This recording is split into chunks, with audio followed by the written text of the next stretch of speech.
रुपये, तरी वरचं 500 सोडून देऊ मोदीच्या आणि शहाच्या नावानं 7,000 रुपये धरू. एका क्विंटलला 6,000 रुपयाचं नुकसान. एका एकरात किती निघतंय सोयाबीन? 5च धरू, 7 धरायचं नाही. मग 5 क्विंटलचं 6,000 किती रुपये नुकसान झाले एकरातलं? 30,000. 6,000 मामा हिशेब नीट करा. 6 पंचे, नाहीतर पुन्हा डॉक्टर पाटलासारखं 40 वर्ष कोणतर बसायचं पुन्हा. 30,000 रुपये एकरला. 5 एकर मध्ये किती गेलं? 1.5 लाख. 1,50,000चा निब्बर हवाडा शेतकऱ्यानं खाल्लाय आणि 4 महिन्याचं 2,000 आलं का नाही म्हणून चर्चा करते पारावर बसून. आता मला सांगा, 4 महिन्याला 2,000 जास्त आहेत का 4 महिन्यातले सोयाबीन पिकातले बुडालेले 1.5 लाख जास्त आहेत? काय जास्त आहे? आता 4 महिन्याला 2,000 म्हणल्यावर महिन्याला किती आलं? महिन्याला 500. महिन्याला 500 तर दिवसाला किती आलं? 17 रुपये धरा, खुला हिशेब धरू. आता मी शेतकऱ्याला विचारलं, म्हणलं बाबा 17 रुपये काय येतंय दिवसाला? ती म्हणला त्याच्यात जर अजून 3 टाकलं तर 3 इमल येतात म्हणले. हर शेतकरी सन्मान. ही शेतकऱ्याची परिस्थिती. कांद्याचा भाव 60ला गेला की कांद्यावर निर्यात बंदी, पुन्हा कांदा आपण उकोंड्यावर फेकून द्यायचा. मला तुमच्या सगळ्याला शेतकरी किती आहे तिथले? मग अजून वाट बघायची का 2,000 रुपये भाव येतो? काय इच्छा काय नेमकी? मला वाटतं ह्याचा विचार आता शेतकऱ्यांना करणं गरजेचं आहे. आणि तुमचा एकमेव खासदार आहे ज्यानं त्यांच्या तोंडावर सांगितलं की तुम्ही शेतकऱ्याला मारणारी धोरणं त्या ठिकाणी आणता, शेतकऱ्याला तुम्ही जगू देत नाही. तुमचा एकमेव खासदार ओमराजे त्या ठिकाणी सभागृहात बोललाय. बाकीचे काय भाषण करतात माहिती आहे का? हमारे देश के यशस्वी प्रधानमंत्री नरेंद्र मोदी जी के नेतृत्व में देश जो तरक्की कर रहा है. कोणतं भाषण पाहिजे तुम्हाला?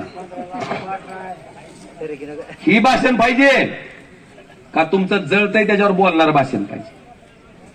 बांधवानो, लिंगायत समाजाला अल्पसंख्याक समाजाचा दर्जा असेल. मी मराठा समाजाच्या आरक्षणाचा विषय जरांगे पाटलाचं आंदोलन झाल्यावर नाही मांडला. ज्यावेळेस पहिलं आरक्षण दिलेल्याच्या विरोधात याचिका दाखल झाली त्यावेळेस मी विषय मांडलाय की तामिळनाडू सरकारला सुद्धा 50च्या पुढे आरक्षण दिल्याच्या नंतर ते आरक्षण केंद्र सरकारनं अॅफिडेव्हिट दिल्यामुळे टिकलं होतं. मग तामिळनाडू राज्याचं जर टिकत असेल तर महाराष्ट्राचं सुद्धा तामिळनाडूला जे केलंय केंद्र सरकारनं त्याच प्रकारचं अॅफिडेव्हिट द्यावं आणि महाराष्ट्रातलं मराठा समाजाचं आरक्षण सुद्धा टिकवावं. ही मागणी करणारा पण मीच एकमेव खासदार त्या लोकसभेत होतो. तेही कधी? ज्यावेळेस जरांगे पाटलाचं आंदोलन झालं नव्हतं. का मांडलं मी? कारण एक मराठा समाजाच्या शेतकऱ्यानं आदल्या दिवशी त्याच्या लेकीला घेऊन धाराशिवला गेलं. ती शेतकरी दिवसभर डी फार्मसीच्या कॉलेजमध्ये ऍडमिशन करण्यासाठी किती रुपये फीस हाय बघितली. 4-5 कॉलेज पालथे घातले आणि संध्याकाळी येऊन त्या मुलीच्या बापानं स्वतः गळफास घेऊन आत्महत्या केली. का केली? तर स्वतःच्या लेकराला शिकवण्या इतके पैसे सुद्धा माझ्याकडे नाही. मला सांगा, कुणाला आपल्या लेकराला मागे ठेवून जावं वाटतंय? कुणाला आपला प्रपंच उड्यावर ठेवून जावं लागतंय? ही घटना मला वेदना देणारी होती आणि ह्याच घटनेचा परिपाक म्हणून ते आरक्षण टिकावं ह्या भावनेतनं ओमराजेनं जरांगे पाटलाचं आंदोलन होण्याच्या आधी लोकसभेत मराठा आरक्षणाचा विषय मांडलाय. मी मराठा समाजाच्या आरक्षणाचा विषय मांडलाय. आता सुद्धा माझं म्हणणं आहे की तुम्ही 50च्या पुढे दिलेलं आरक्षण टिकवायचं असेल, ओबीसी मराठ्यामध्ये जर वाद लावायचा नसेल तर 50ची मर्यादा कुठं वाढवणं गरजेचं आहे? संसदेत कायदा करा, 50ची मर्यादा वाढवा. 50ची मर्यादा वाढल्याच्या नंतर राज्यानं घेतलेलं आरक्षण सुद्धा त्या ठिकाणी टिकतंय. मला वाटतंय हा विषय 7 वेळेस लोकसभेत मांडणारा पण मी एकमेवच खासदार आहे. आज ही विषय का सांगतोय? का तर माझ्या पूर्वी पद्मसिंह पाटील खासदार असताना एकदाही सभागृहात तोंड त्यांचं उघडलेलं नाही. मग खासदार नेमकं व्हायचंय कशासाठी? प्रतिष्ठा म्हणून व्हायचंय का तुमचे प्रश्न मांडायचे म्हणून व्हायचंय? ह्याचा विचार सुद्धा सामान्य जनतेनं करावा ही माझी कळकळीची विनंती आजच्या सभेच्या माध्यमातून आहे. मी तुमचा खासदार म्हणून मागचे 5 वर्ष अखंडपणे काम, प्रामाणिकपणे काम केलेलं आहे. आज मला सगळ्याला विचारायचंय, काही लोक तर अशी गमतशीर आहेत, पक्ष बदलायलेत आणि त्याचं समर्थन करते. काय म्हणते मामा, ही म्हणजे आता कार्यकर्त्याला कोडच आहे ही दुपारून ज्या पक्षात आहे ती रात्र पस्तोर राहील का निराळ्याच्या पक्षात जाते काही सकाळ पस्तोर, हाय का नाही तुम्हाला प्रश्न? एका माणसानं तर परवा राणा पाटलाच्या पोरांना म्हणला, राणा पाटलाचं भाषण आठवतंय का? माझ्या हृदयात पवार साहेब आहेत म्हणले. आखी काय राष्ट्रवादी सोडून जाताना काय म्हणले? हृदयात कोण आहे? शरद पवार साहेब. आणि हृदयावर दगड ठेवून कुठं चाललो म्हणले? पवार साहेब सुद्धा म्हणले आता एवढा अख्खा शरद पवार तुझ्या हृदयात बसला का म्हणले. पवार साहेबांचंच भाषण आहे. मला तुम्हाला विचारायचंय, स्वतःच्या स्वार्थासाठी पक्ष बदलणारी मंडळी आणि ती मल्हार पाटील त्या अर्चनाताई आल्यावर बार्शीच्या भगवंताच्या मैदानावर त्यांना विचारलं आता तुम्ही राष्ट्रवादी काँग्रेस चोरलेल्या घड्याळाकडे तुम्ही प्रवेश केलाय, मग तुम्ही पार्टी वाढवणार का? त्या म्हणल्या मी कशाला माय वाढू, माझा नवरा म्हणल्या भाजपमध्ये आणि कशाला पिढा म्हणली फुकट, ही उगा आपलं खासदार व्हायचं म्हणून आली म्हणली मी, कशाला मला उगत असलं नाही म्हणले आपलं काय तसं. त्याच्या पुढं अण्णा मल्हार पाटलाचं भाषण ऐकलं मी, म्हणले आमच्या रक्तात काय राष्ट्रवादी, हृदयात हृदयात भाजप, राणा पाटलाच्या हृदयात शरद पवार, पोराच्या हृदयात भाजप. मग म्हणलं किडनीत एकदा शिंदेगड टाक म्हणलं आणि लिव्हर मध्ये मनशे. मग सगळे पक्ष सगळ्या पक्षाचे सगळे अवयवात गेलं की रात्रीतून पक्ष बदलायला तयार, पुन्हा दुसऱ्या दिवशी भाषण माझ्या लिव्हर मध्ये मनशे होतं म्हणून मी कुठं गेलो. काय बोलता, काय भाषण करता, इतकं लोकांना ग्रहित धरून करत असतात का? मला विचारते आज रामनवमी आहे, रामनवमीच्या शुभेच्छा मामा सगळ्याला. आता माझं नाव काय? ओम नाव कुणाच्यात ठेवते? अरे होय पण कुणाच्यात? हिंदू हिंदू मध्येच ठेवते ती. आता भाजपवाल्याकडून सर्टिफिकेट आणायचं का मी? मला द्या म्हणून हिंदुत्वाचं सर्टिफिकेट. माझ्या पोराचं नाव रघुवीर आहे, ते आणायचं का सर्टिफिकेट? अरे तुम्ही प्रभू श्रीरामाचं मंदिर बांधलं, आम्हाला आनंद आहे, दुःख नाही, आनंदच आहे त्याचा. पण प्रभू श्रीरामाला तुम्ही असं बोटाला धरून जर मंदिरात नेलेलं लहान लेकराला दाखवितात चाल तर ती रामाचा सन्मान आहे का अपमान आहे? काय सांगा की आज प्रभू श्रीराम एक वचनी होते, रामाने वचन दिलं 14 वर्ष वनवास भोगला का? वचन तुटले. तुम्ही वचन दिलं शेतकऱ्याचं उत्पन्न दुप्पट करतो, केलं का? तुम्ही वचन दिलं महागाई कमी करतो, झाली का? झाली की 60 रुपयाचं डिझेल तुमचं 98 ला गेलं, 70चं पेट्रोल 108 ला गेलं आणि 400चं सिलेंडर झाली की महागाई कमी. या गोष्टीला दुंगा घ्या दुंगा. मला वाटतंय राज्यकर्ती माणसानं जे बोललं त्या पद्धतीनं वागलं पाहिजे. ती जर वागत नसतील तर मला वाटतं ह्याच्या बाबतीत सुद्धा आता निर्णय घ्यायचा अधिकार कुणाचा आहे? हाय का नाही? आणि म्हणून आता फक्त एक भानगड झाली, तिथं सक्षनाताईचं घड्याळ नेलं चोरून, ती चोरून अर्चनाताई तुमच्या पुढे आल्यात आता चोरलेलं घड्याळ घेऊन. कोर्टानं सांगितलंय त्यांना चोरीचा माल आहे ती प्रत्येक ठिकाणी लिहायचंय की अजून ह्याचा निकाल लागलेला नाही. ही न्यायप्रविष्ट प्रकरण आहे. ती घड्याळ घेऊन आता पुढे आल्यात. आता मला तुम्हाला प्रश्न विचारायचा आहे की आपलं सुद्धा बाण होतं, बाण काय झालंय? आपल्याला काय दिले? काय दिलंय? काय दिलंय?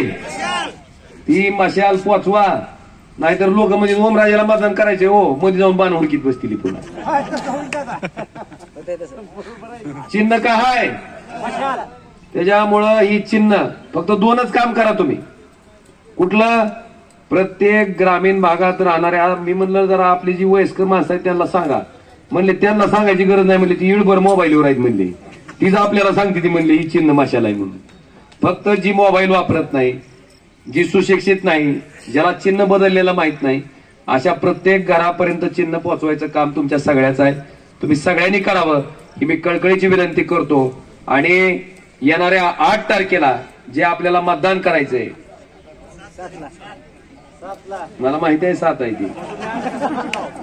ती हाट, म्हणून मी म्हणलं ही खरंच मन की बात ऐकायला लाव का मनात ती दिल की बात ऐकायला लाव. पण हे मला वाटतंय मन की बात पेक्षा दिल की बात ऐकायला, कारण 8 म्हणल्या खंडदिशी काय म्हणला 7.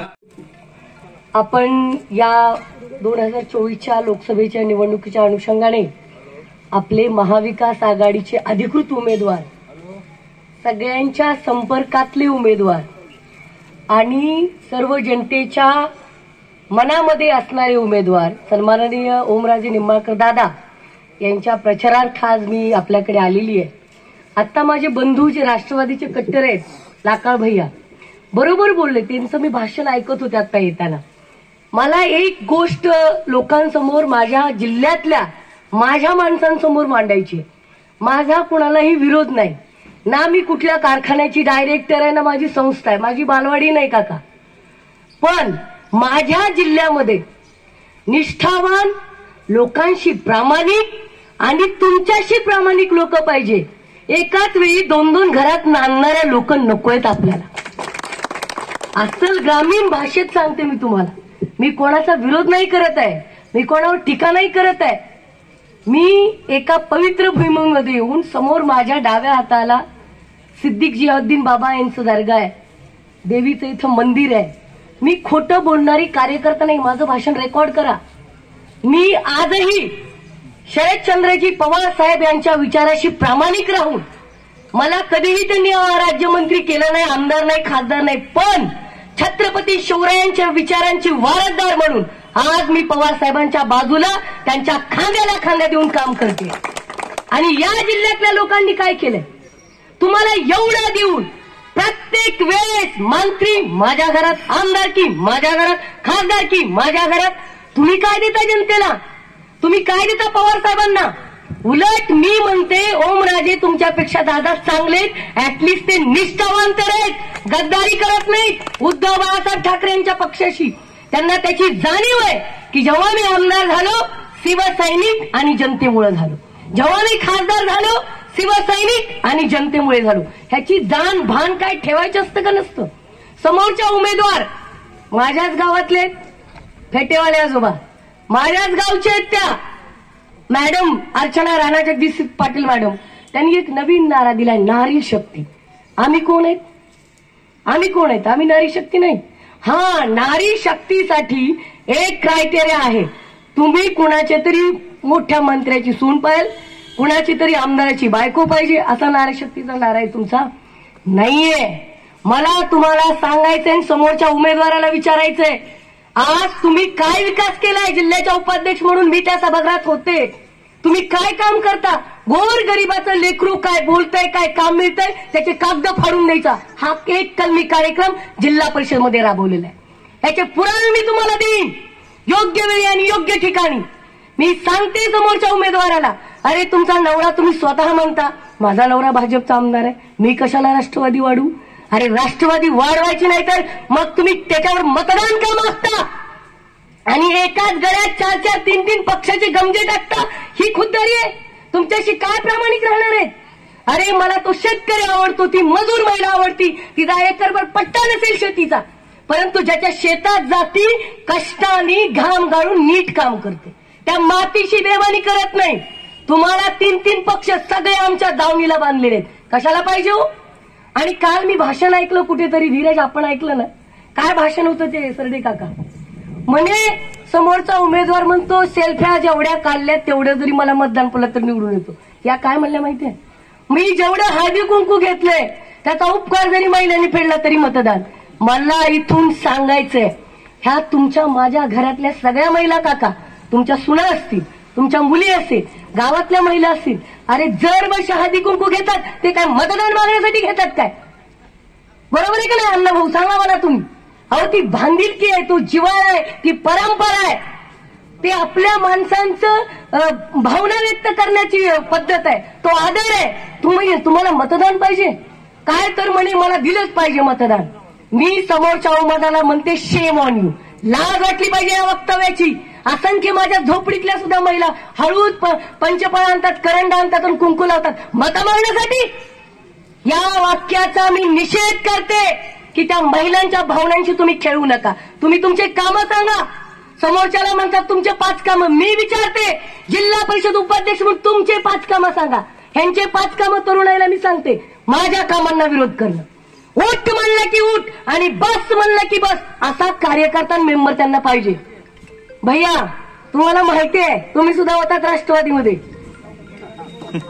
बरोबर आहे का नाही मला सांगा तुम्ही जनता.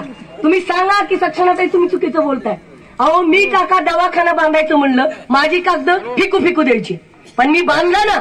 ते माझंही गाव आहे त्यांचंही गाव आहे, त्या सून आहेत पण मी लेक आहे.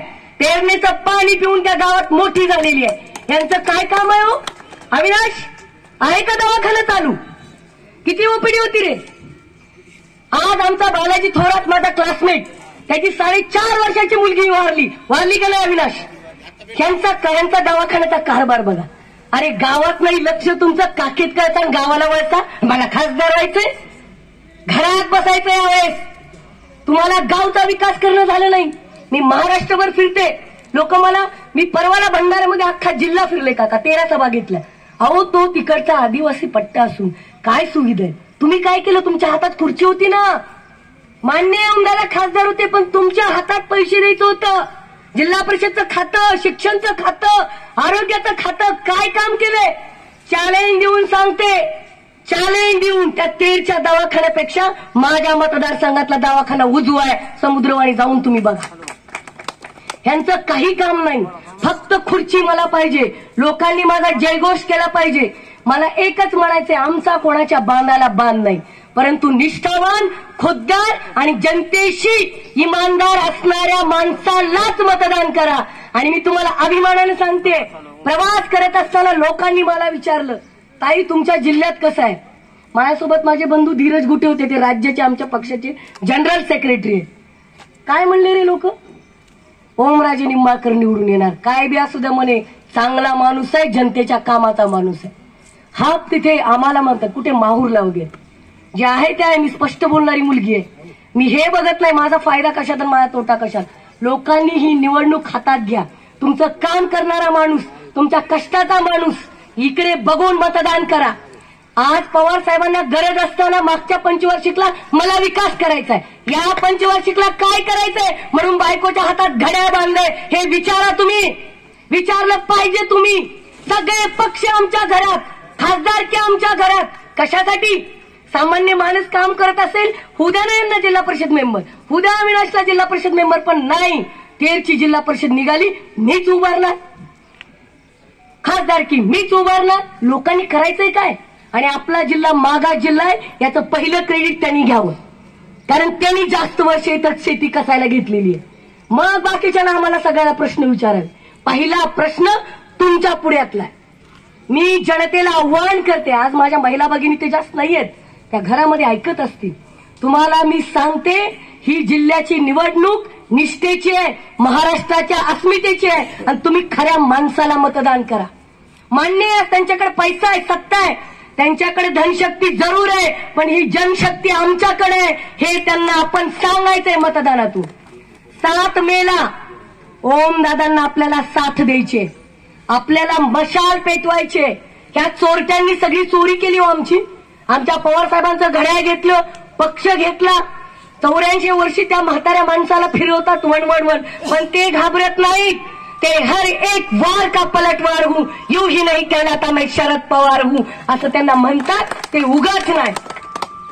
या सगळ्यांना भिडणार काका, आणि त्यांना माहिती आहे पवार साहेबांना पाचर कुठे आणि कधी मारायची. चांगलं माहिती आहे. कसलेली शेती केलेला माणूस आहे, शेतकरी गडी येत ते. तुमच्या भाषेत मी तुम्हाला सांगते, पवार साहेबांना समोरचे उमेदवार हळूच, पवार साहेब आमचेच आहेत. अरे कसे तुमचे रे? जेव्हा त्यांना गरज होती सोडून जाता, कसे तुमचे? घड्याळ आपलंच आहे. मुस्लिम एरियामध्ये गेलं, झूट लोक भाजपाचा गमजा काढायचा, भगवा टाकायचा, घड्याळ टाकायचं. अरे किती फसवता तुम्ही. अरे टाईट कॉलर करून सांगा, एका पक्षाचे आहे तर एका पक्षाचे आहे. आमची टाईट कॉलर आहे काका, म्हणून गडचिरोलीपर्यंत जाऊन सांगतो की आम्ही पवार साहेबांचे निष्ठावान सैनिक आहेत. आम्ही नाही असे आदला बदली करत. मी तुम्हाला आव्हान करायला आले तरुणाईला, तिकडून पैशाचा मारा होईल, काहीही होऊ शकतं. भरपूर पैसे कमवलेले आहेत, जिल्ह्यासाठी काही नाही पण त्यांच्यासाठी आहे. ते पैसे घ्या. ते म्हणतात ना, मटण कोणाचाही खा, पण बटन ओमराजेंचा दाबा, हे तुम्हाला मी सांगायला आलेले. आणि आमची मशाल ही आई तुळजा भवानीच्या मंदिरातली, धाक धाकती मशाल आहे, निष्ठेची मशाल आहे, प्रामाणिकपणाची मशाल आहे. जेव्हा पक्ष अडचणीत होता